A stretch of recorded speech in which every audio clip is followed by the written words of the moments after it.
Welcome back to channel dear student. देखिए, वक्त रहते आप ये जो एडियम फ्रेज हैं और ये जो वन वर्ड सब्स्टिट्यूशन है, एंटोनिम है, साइनोनिम है, अगर आप इनको याद कर लेते हैं तो आपके लिए आने वाले एग्ज़ाम्स के लिए बहुत ही इजी होगा। क्योंकि जब फॉर्म आ जाएगा आप फॉर्म भर देंगे और उसके बाद तैयारी शुरू करेंगे तो वक्त बहुत कम रहता है। तो सीरियसली आप इसको लीजिए और इसको आप डेली तैयार करते रहिए। कम से कम मैं कहता हूँ कि ज़्यादा नहीं तो पाँच पाँच तो डेली आप ज़रूर उसको पढ़िए और साथ ही साथ लिखिए और समझिए उसको। आइए देखते हैं यहाँ पर कुछ वन वर्ड आपके सामने है। यहाँ पर इनको हम एक्सप्लेन करेंगे और साथ ही साथ इनके ऑप्शंस को भी हम एक्सप्लेन करेंगे। जैसा कि आपके सामने पहला है कि a person who knows many foreign languages, यानी कि ऐसा व्यक्ति जो बहुत से फॉरेन लैंग्वेजेस को जानता हो। ठीक है, तो उसको क्या बोलेंगे? ऑप्शन आपके सामने है। ऑप्शन नंबर ए यहाँ पर सही हो जाएगा, लिंग्विस्टिक। और ऑप्शन बी देखते हैं, ग्रामेरियन मतलब लिखा हो। ग्रामेरियन का मतलब होता है जो व्याकरण के जानकार होते हैं। पॉलीग्लॉट का मतलब होता है बहुभाषी। और बाइलिंगुअल का मतलब होता है द्विभाषी। ठीक है, अब देखिए जो पॉलीग्लॉट है और लिंग्विस्टिक है, दोनों में थोड़ा थोड़ा अंतर है, समझ लीजिए। जो लिंग्विस्टिक होता है वो दो भाषाओं को जानता है। ठीक है, मतलब बहुत सी भाषाओं को जानता है लिंग्विस्टिक। लेकिन वहीं जो पॉलीग्लॉट है, पॉलीग्लॉट क्या करता है कि a person who can speak, read और राइट इन अ सेवरल लैंग्वेजेस, जो कई भाषाओं को लिख सकता है, पढ़ सकता है और उसको बोल सकता है। लिखना, पढ़ना और बोलना तीनों चीज़ आएगा कई भाषाओं में, तो वो पॉलीग्लॉट होगा। ठीक है, और अगर सिर्फ भाषाओं का जानकार होगा तो उसको लिंग्विस्टिक बोलेंगे। जानकार का मतलब अ person who has studies about the science of languages. तो किसी भी भाषा का जानकार होना एक अलग चीज़ है और उसको बस एज मतलब यूज़ के लिए बस जानना अलग हो गया। जैसे कि बहुत लोग होते हैं कि एक पर्टिकुलर सब्जेक्ट पे रिसर्च कर रहे होते हैं, तो वो अलग है। और एक है कि भाई हमको बोलने आता है, वो अलग है। ठीक है, तो आप यहाँ पर दोनों का मतलब समझ पाएँ। पॉलीग्लॉट का मतलब कि कई सारी भाषाओं को लिखना, पढ़ना और बोलना तीनों चीज़ आएगा।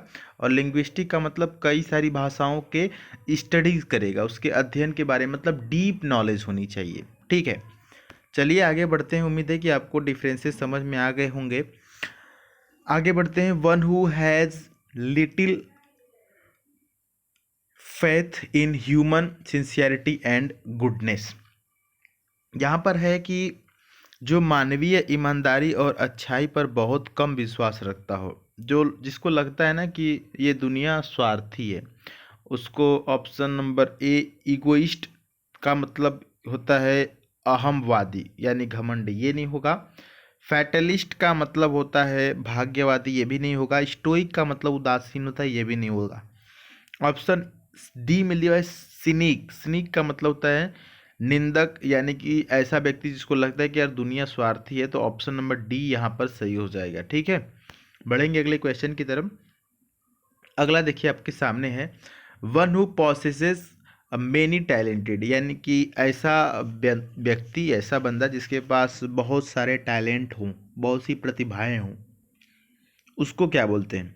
उसको बोलते हैं वर्सेटाइल। Option number A. देखिए वर्सेटाइल जो शब्द है ये बहुत ही इंपॉर्टेंट है, कई बार आ चुका है तो इसको ध्यान रखेंगे। वर्सेटाइल का मतलब होता है बहुमुखी। आपने सुना होगा कि फलाना जो लीडर है या नेता है वो बहुमुखी है, या जब आप पढ़ाई करते रहे होंगे तो ट्वेल्थ में आता था कि जो कवि है फलाना कवि बहुमुखी प्रतिभा के धनी थे। तो बहुमुखी प्रतिभा का मतलब उनके पास बहुत से नॉलेज थे, मतलब कि वो वर्सेटाइल थे। ठीक है, न्यू बाइव लिखा हुआ है ऑप्शन नंबर बी, इसको भी देख लेते हैं। इसका मतलब होता है नौसिखिया। सी ऑप्शन बी अगर आप देखेंगे यहाँ पर तो एक्सेप्शनल लिखा हुआ है ना, इसका मतलब होता है असाधारण या अपवाद कह सकते हैं। गिफ्टेड का मतलब होता है मेधावी या प्रतिभाशाली। आगे देखते हैं अगला जो है कि वर्ड इंस्क्राइब्ड ऑन टूम्ब, बहुत इंपॉर्टेंट वर्ड है यहाँ पर। देखिए यहाँ पर कह रहा है ना कि जो वर्ड्स होते हैं जो लिखे होते हैं कहाँ पर, कब्र पर लिखे होते हैं, जो कब्र पर अंकित शब्द होते हैं, इंस्क्राइब का मतलब अंकित होना, जो टूम्ब यानी कि कब्र पर जो अंकित होते हैं शब्द, उसको क्या बोलते हैं। यहाँ पर अगर आपने ऑप्शन नंबर डी चुना तो बिल्कुल सही चुना। एपिटैफ, एपिटैफ का मतलब होता है समाधि लेख, इसको याद रखेंगे, बहुत बार आ चुका है एग्जाम में। ऑप्शन नंबर ए में है एपिटूम का मतलब होता है सार संग्रह, एपिटोमी का। और एपिस एपिस एपिस्टाइल लिखा हुआ है यहाँ पर, इसका मतलब होता है काव्य पत्र। और एपिलॉग का मतलब होता है उपसंहार। बढ़ते हैं अगले क्वेश्चन की तरफ। अगला है कि वन हु ईट्स एवरीथिंग, क्या होगा यहाँ पर।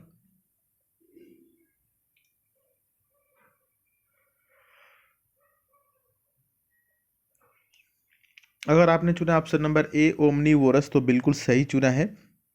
एक चीज़ याद रखिएगा, ओमनी का मतलब होता है आल। ओमनी का मतलब क्या होता है, आल। अगर आपने वोकेबलरी बाय सुधीर पांडे वाली प्लेलिस्ट देखी होगी तो आपको पता होगा कि ओमनी का मतलब आल होता है। मतलब कि जो सब कुछ खाता हो दैट इज ओमनीवोरस, यानी कि जिसको सर्वाहारी भी बोलते हैं। ओमनीसिएंट का मतलब सर्वज्ञ। और यहाँ पर इरेस्टिबल लिखा हुआ है जिसका मतलब अस्थिर या अथक।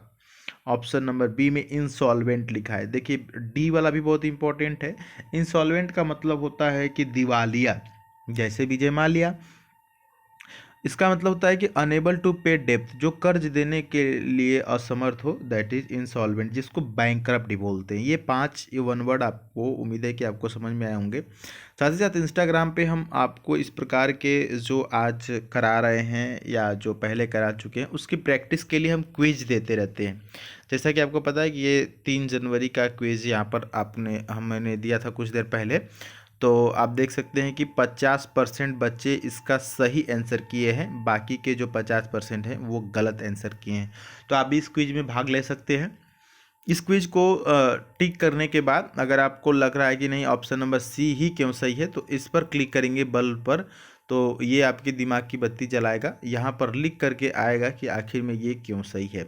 ये हमने कराया था कल की वीडियो में, extreme old age when a man behave like a fool, यानी कि बहुत ज़्यादा बूढ़ी अवस्था जब एक व्यक्ति फूल यानी कि मूर्ख की तरह व्यवहार करता है तो उसको क्या बोलते हैं। उसको बोलते हैं डॉटेज, DOTAGE। डॉटेज का मतलब होता है सठियापा। जैसे बोलते हैं ना कि बुढ़ऊ सठिया गए हैं, तो वही होता है सठियापा यानी डॉटेज। तो इस प्रकार से क्विज वहाँ पर आप सॉल्व कर सकते हैं। आपको जुड़ने के लिए द सुधीर पांडे सर्च करना होगा। हमारे नाम के पहले THE लगा देंगे, द सुधीर पांडे। हालांकि नाम के पहले द नहीं लगता है, अगर आप देखेंगे तो कहेंगे कि सर नाम के पहले द क्यों लगा दिए, लेकिन ये एक कुछ अलग मैटर है, तो लगा सकते हैं कि कुछ अलग कंडीशंस में, ठीक है। वैसे तो लब के लास्ट में ING नहीं लगता है ना, कभी भी आपने नहीं देखा होगा कि कहीं पे LOVING। आप ऐसे नहीं बोलते आई एम लविंग यू, ऐसे नहीं बोलते हैं, आई लव यू बोलते हैं। आई एम लविंग यू क्यों नहीं बोलते हैं, लब के लास्ट में ING नहीं लगता है। लेकिन जो पिज्ज़ा है ना उसका स्लोगन है लविंग इट, तो वहाँ पर लविंग उन्होंने ING लगाया। तो ये कुछ विशेष कंडीशंस होते हैं। खैर ये अलग बात है। बाकी आप अगर जुड़ना चाहते हैं इंस्टाग्राम से तो द सुधीर पांडे, और टेलीग्राम से भी तो द सुधीर पांडे, आप जरूर जुड़ जाइएगा। मिलेंगे अगली वीडियो में। अपनी राय कमेंट बॉक्स में लिखते रहिएगा और डियर स्टूडेंट प्रैक्टिस करते रहिए। जय हिंद, वंदे मातरम।